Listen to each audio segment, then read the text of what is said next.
तुम्हाला हे असे वरून क्रिस्पी आणि आतून मऊ लुसलुशीत जाळीदार असे हे आप्पे आवडतात का? तर ही रील शेवटपर्यंत नक्की पहा.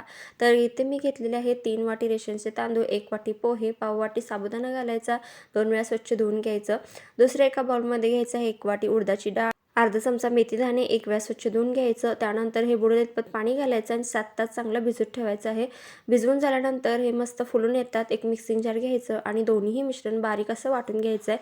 त्यानंतर हे सगळं एकजीव करायचं. यामध्ये अर्धा चमचा मीठ, अर्धा चमचा साखर घालायचे, चांगलं असं मिक्स करायचं आणि रात्रभर आंबवण्यासाठी ठेवून द्यायचं. दुसऱ्या दिवशी ओल्या नारळाची चटणी करून घ्यायची. थोडंसं ओला नारळ, फुटाण्याची डाळ, मिरची, लसूण वाटून घ्यायचं आणि जिरं मोहऱ्याची फोडणी टाकायची. पीठ देखील आपलं चांगलं असं आंबलेलं आहे. आप्पे पात्र चांगलं गरम करायचं आणि मस्त असे हे आप्पे करून घ्यायचे आहेत. खरपूस दोन्ही साईडने भाजून घ्यायचे. तर इथे आपले मस्त वरून क्रिस्पी आणि आतून मऊ लुसलुशीत जाळीदार असे हे आप्पे तयार होतात. वाट कसली पाहताय? पटकन चॅनलला सबस्क्राईब करा.